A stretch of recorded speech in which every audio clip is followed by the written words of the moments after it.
dare say it will be a very good ball, and among so many officers you'll hardly want partners. If Mr. Edwards does not lose his money at cards, then you will stay for as long as you can wish for. If he does, well, he will hurry you home perhaps, but not without some comfortable soup at least. I should hope to find you in good looks. I would not be surprised if you were thought to be one of the prettiest girls in the room, Emma. I would advise you, though, not to give him any encouragement. He generally pays attention to all the new girls. He never means anything by it. He's a great flirt. I think I've heard you speak of him before. Who is he? Tom Musgrove. He's a man of great fortune. He's quite independent, remarkably agreeable. Most of the girls are in love with him, or have been. Margaret is more gentle, I imagine. Oh, why, yes, in company. Oh, she's all gentleness and mildness when anybody is by. She's just a little more fretful and perverse among ourselves. Poor creature, she is one who is possessed with the notion that Tom Musgrove is more in love with her than he is with anybody else. And she's always expecting him to come to the point.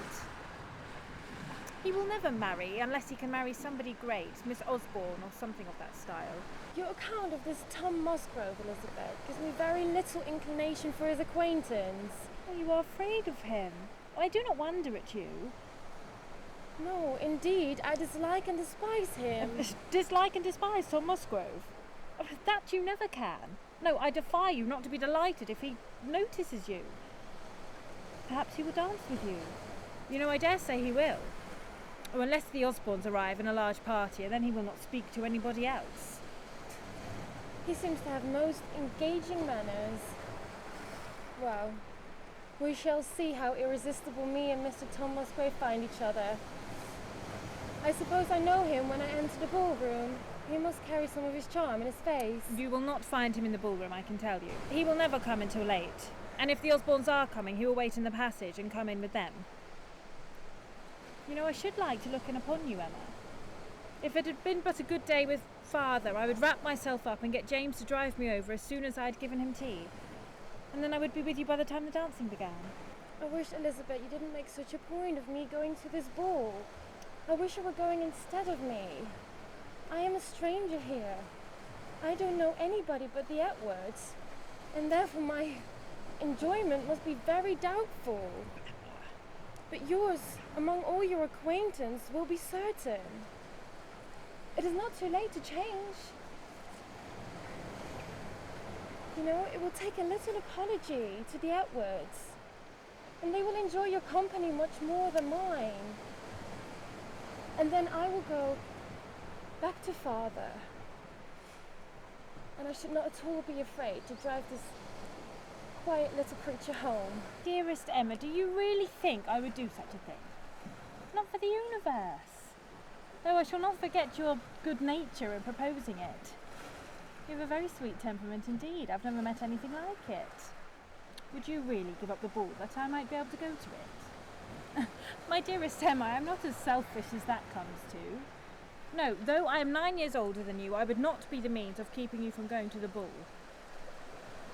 It would not be fair for you to have an unfair chance compared to what we all had to make our fortune.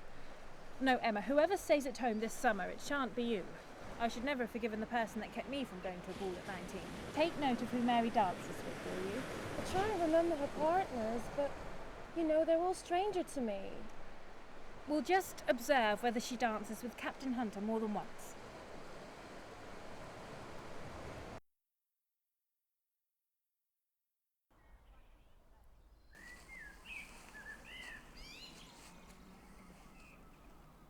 I give you good news.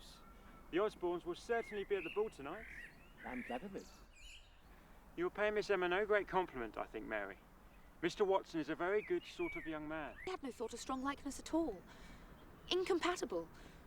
With very different degrees of beauty. There may be some resemblance in countenance and complexion, but their features are quite unlike.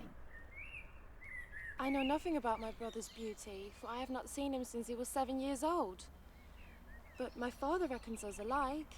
Mr. Watson, well, you astonish me. There's not the least likeness in the world. Your brother's eyes are brown, yours are blue. He has a a big smile and a long face. No, in the least. Miss Emma Watson puts me very much in mind of her elder sister. And sometimes I see a look of Miss Penelope. And once or twice there has been a glance from Mr. Robert. But I cannot perceive any likeness to Mr. Samuel. Your father was one of my friends. We must drink to his health.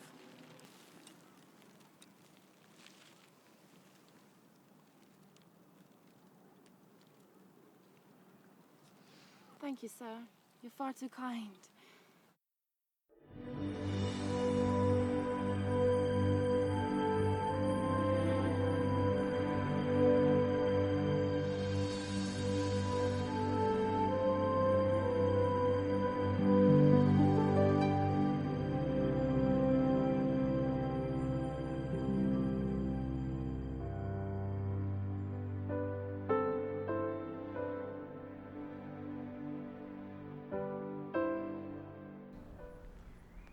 Ah, Mr. Edwards.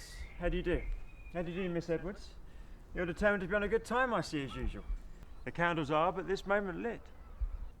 I like to get a good seat by the tree, you know, Mr. Musgrave.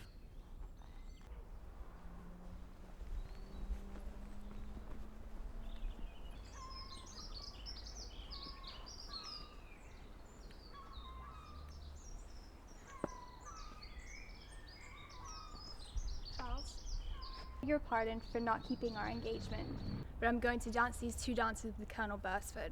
I know you will excuse me, and I will certainly dance with you after tea. Oh, I don't mind.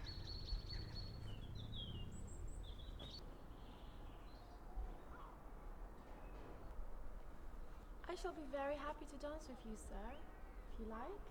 Thank you, Mum.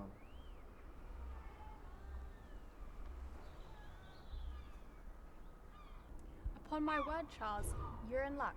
You have a better partner than me. Yes.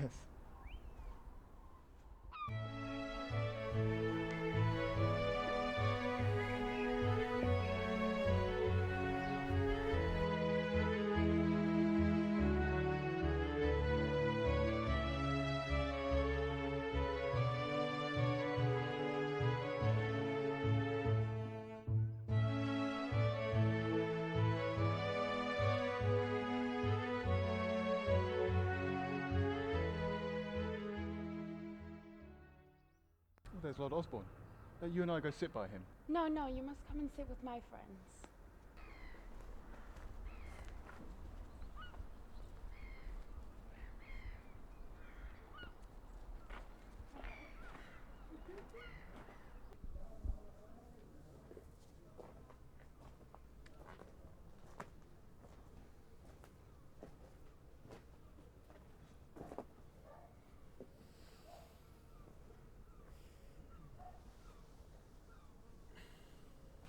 Why do you not dance with that beautiful Emma Watson?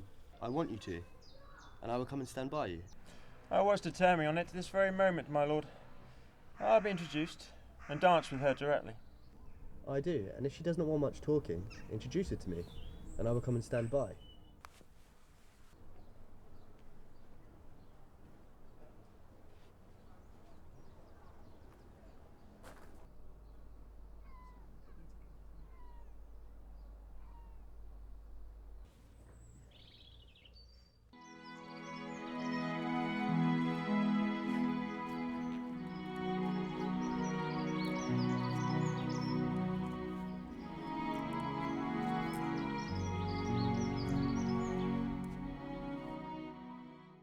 That we do not know how to take this neglect. My eldest is the only one at home. She could not leave my father. Miss Watson, the only one at home? Well, you astonish me.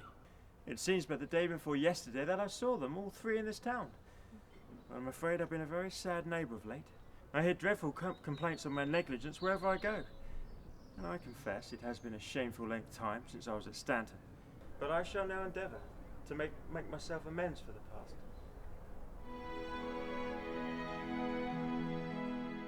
We are off at last. How long do you stay in this heavenly place? Till sunset? No, Faith, my lord, have I quite enough of it. I assure you I shall not show myself here again. I shall retreat in as much secrecy as possible to the most remote corner of the house while I shall order a barrel of oysters and be famously snug. Well, let us see you again in the castle soon, and bring me word how she looks by daylight. Good day, sir.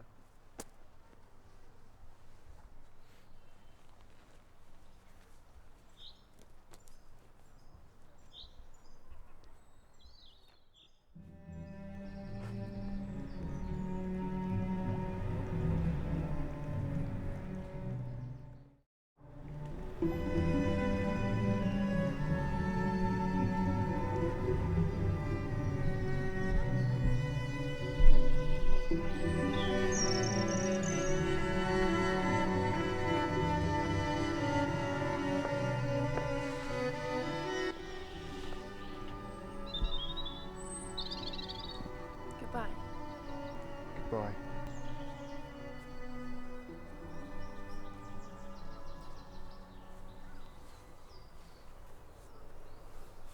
My dear Miss Atwood, how soon it is at an end.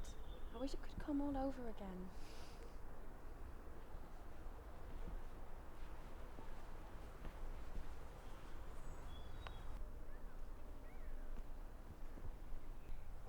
How came you not dance with either of the Mr. Tomlinsons, Mary?